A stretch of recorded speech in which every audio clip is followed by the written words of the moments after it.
Ready start. याचिकाकर्त्याला उच्च श्रेणीतील लघुलेखक म्हणून ₹1330 ते ₹2630 वेतन श्रेणीत पदोन्नती देण्याचे निर्देश देणाऱ्या प्रतिवादी क्रमांक 1 च्या आदेशाच्या रीटसाठी ही रीट याचिका दाखल करण्यात आली आहे। सर्व परिणामी लाभांश उच्च श्रेणी लघुलेखक महत्त्वपूर्ण पद धारण करणारी व्यक्ती म्हणून वागणूक देऊन या न्यायालयाने नोटीस जारी करताना 1989 च्या कार्यक्रम व्यवस्थापन प्रक्रिया क्रमांक 1962 मधील आदेशाद्वारे रीट याचिकेवरील पुढील आदेश प्रलंबित असल्याबद्दल प्रतिवादी क्रमांक 1 ला उच्च श्रेणी लघुलेखकाचे पद भरू नये असा अंतरिम आदेश दिला। प्रतिवादी विद्यापीठाने दाखल केलेले कार्य व्यवस्थापन प्रक्रिया क्रमांक 1962 मध्ये रिक्त स्थगिती याचिका 1989 च्या 21 मध्ये असे नमूद केले आहे की जानकी यांची आधीच उच्च श्रेणी लघुलेखक म्हणून नियुक्ती करण्यात आली आहे, त्यामुळे अंतरिम आदेश निष्प्रभ ठरला आहे आणि या न्यायालयाने दिनांक 29/11/1989 च्या आदेशाद्वारे 4/7/1989 रोजी दिलेला अंतरिम आदेश रद्द केला आहे। त्यानंतर याचिकाकर्त्याने कार्यक्रम व्यवस्थापन प्रक्रिया क्रमांक 156 दाखल केला आहे। 1995 मधील आदेश रद्द करण्याची विनंती करणाऱ्या रीट याचिकेत सुधारणा करण्यासाठी दिनांक 25/6/1987 देखील दाखल केला आहे। प्रतिवादी क्रमांक 2 ला दोन्ही कार्यक्रम व्यवस्थापन प्रक्रिया दाखल करण्यासाठी परवानगी दिली आहे।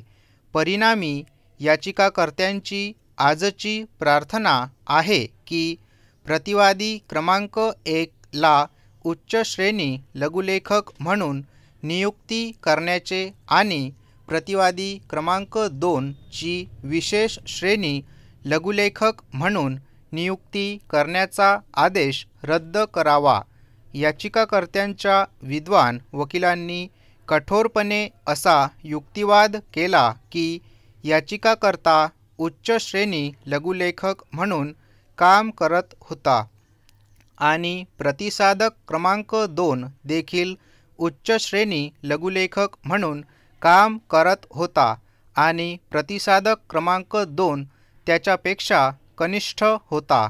त्यांनी असे सादर केले की याचिकाकर्ता 8/10/1980 रोजी प्रतिवादी विद्यापीठात कुलगुरू पेशी यांच्याशी संलग्न उच्च श्रेणी लघुलेखक पदावर थेट भरती होत आणि 28/10/1981 रोजी त्याचे परीक्षाकाल समाधानकारकपणे पूर्ण झाल्याचे घोषित करण्यात आले। दिनांक 15/5/1987 च्या आदेशात देखील 28/10/1981 रोजी त्याने परीक्षाकाल पूर्ण केल्याच्या तारखेला त्याला प्रतिवादी क्रमांक 2 पेक्षा वरिष्ठ म्हणून दाखवण्यात आले होते।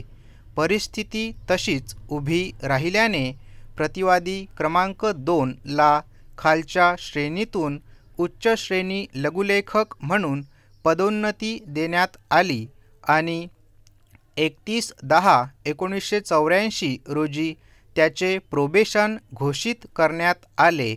ही वस्तुस्थिती लक्षात घेऊन याचिकाकर्त्यांच्या वकिलांनी सादर केले की प्रतिवादी क्रमांक 2 हा उच्च श्रेणी लघुलेखक पदावर याचिकाकर्त्यांपेक्षा कनिष्ठ होता। मुख्य याचिकाकर्त्याचा युक्तिवाद असा आहे की प्रतिवादी क्रमांक 2 हा त्याच्यापेक्षा कनिष्ठ होता आणि त्याचे वरिष्ठ सहाय्यक पदावरून उच्च श्रेणी लघुलेखक पदावर रूपांतर करण्याचे आदेश केवळ त्याला बंधनकारक करण्यासाठी देण्यात आले आहे आणि पुढे त्याला या पदावर बढती देण्यात आली आहे.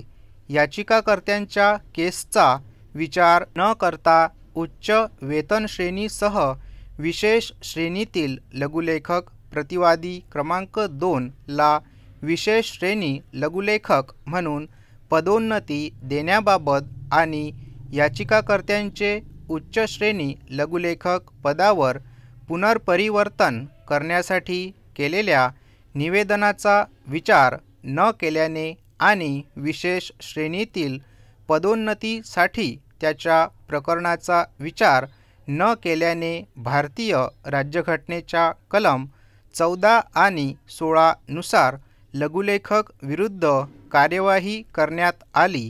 दुसरीकडे प्रतिवादी क्रमांक 1 आणि 2 च्या विद्वान वकिलांनी आरोपित कार्यवाहीचे जोरदार समर्थन केले.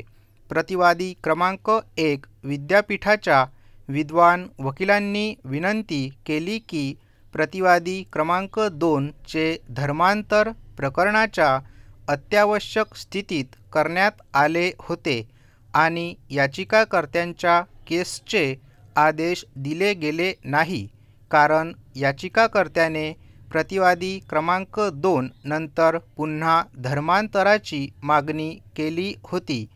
याचिकाकर्त्यांच्या सेवा वरिष्ठ सहाय्यक पदाच्या पदावर आवश्यक होत्या. त्याचे पुनर्परिवर्तन विचारात घेतले नाही. उच्च श्रेणी लघुलेखक पदावर पदोन्नतीची कोणतीही संधी नसल्याचे लक्षात आल्याने याचिकाकर्ता आणि प्रतिवादी क्रमांक 2 या दोघांनीही वरिष्ठ सहाय्यक पदावर पुनर्परिवर्तन करण्याची मागणी केली आहे. प्रतिवादी क्रमांक 1 विद्यापीठाच्या विद्वान वकिलांनी मान्य केले आहे की कुलगुरूंच्या कार्यालयात उच्च श्रेणी लघुलेखकाची पदे आणि इतर कार्यालयातील वरिष्ठ सहाय्यक पद ही समकक्ष पदे आहे.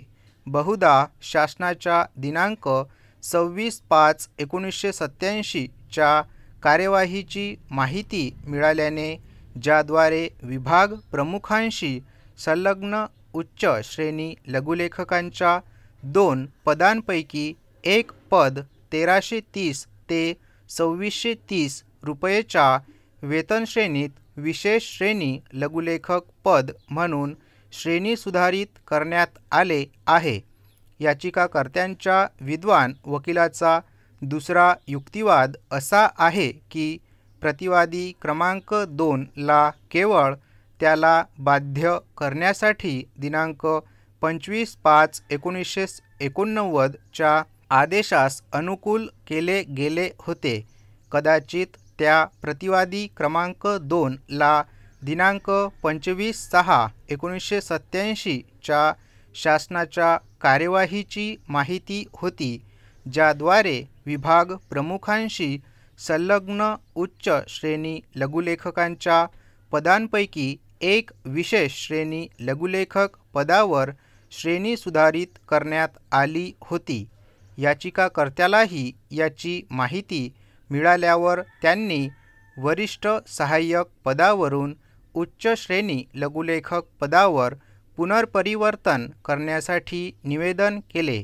या प्रकरणी आरोप सिद्ध झालेले नसले तरी एक गोष्ट निश्चित आहे की याचिकाकर्त्याला विशेष श्रेणी लघुलेखक या पदावर पदोन्नती न दिल्याने भेदभाव केला गेला आहे आणि उच्च श्रेणी स्टेनोग्राफरच्या पदावर पुनर्परिवर्तन करण्याच्या त्याच्या प्रतिनिधित्वाचा विचार करण्यास नकार दिला आहे.